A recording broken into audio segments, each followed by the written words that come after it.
Hi there guys, this is an update to my Doryani's Pathfinder build that I had posted recently. Again, I'm not the creator of this build, but I had looked at what everyone was doing on PoE Ninja, and I was just comparing and finding out the best setups. I'm going to go over in this video some hidden new tech that I've discovered, some updates to the build I've received from feedback, from comments, which I was not aware about, as well as just general changes to the build I've since last video in order to make myself stronger, as this build has gotten a bit more expensive. Since the last video, I think I've invested about 150 more divines into the build. So let's get started. Probably the biggest one is that I've dropped Storm Shroud and I've opted for a Watcher's Eye. This decision was multifaceted because Storm Shroud offers us ailment immunity. What I've noticed is that I didn't really like using Determination because Determination will only take our armor from 5k to 10k. And our of this build, if you look on the POBs, like our max hits for elemental is really high, but fizz hit is a thing particularly that kills us, or lightning damage dot.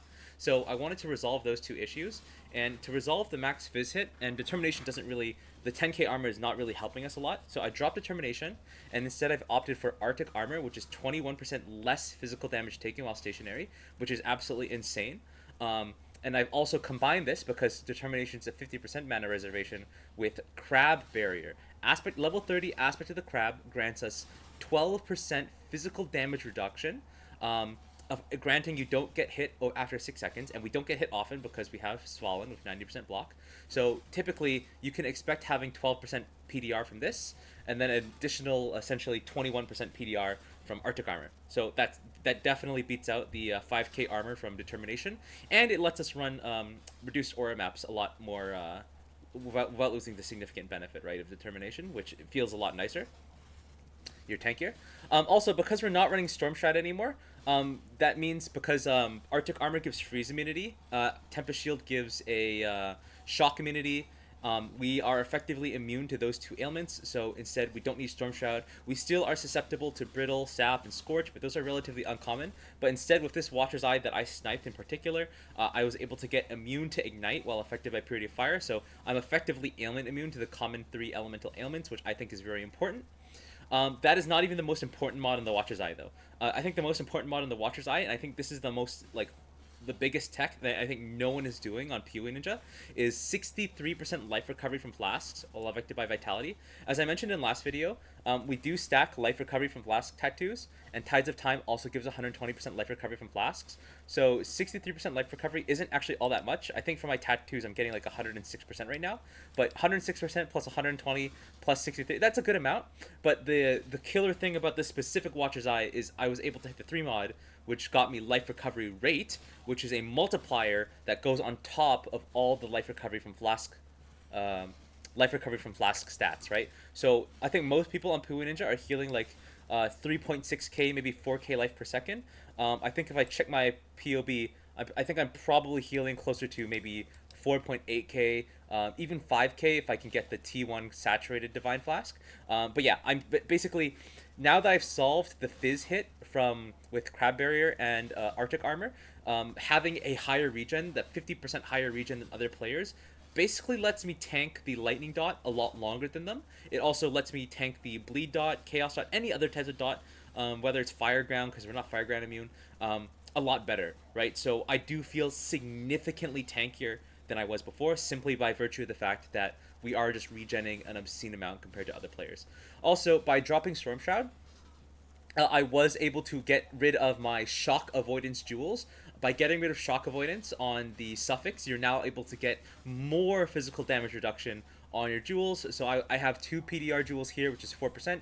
Again, we're using Fallen, so we're not getting hit too often, which is really nice. I want to get it on my 3rd jewel as well. My 4th jewel actually has Leech, attack speed, lightning damage, and life. This is not the best jewel, but it's what I could buy for very cheap.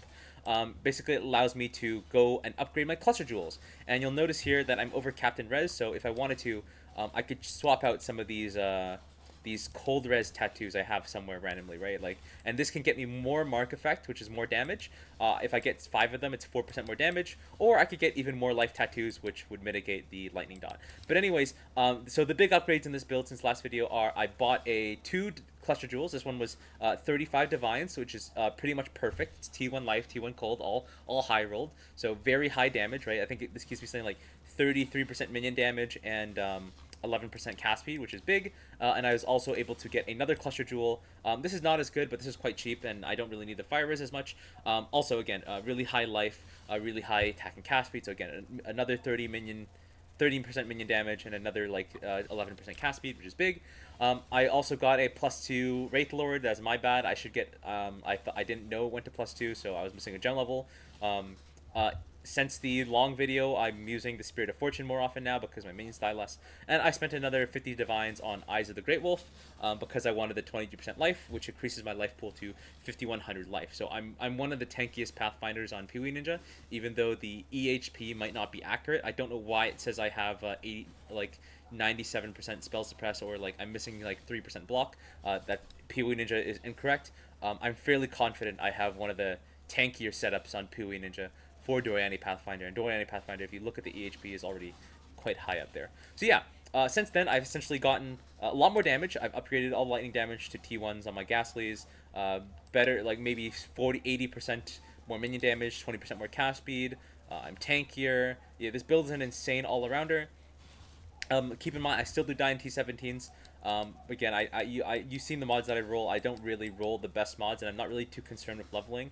The last 3 points for this, I would probably just get these last minion cluster nodes, and I would also get this prevent 3% spell suppress node. I should get this mastery actually, but I don't think it's that important. But even POB does say it's important. But yeah, I'm just lazy, and my prioritization is wrong, right? Like I just want the damage because I like these clusters a lot.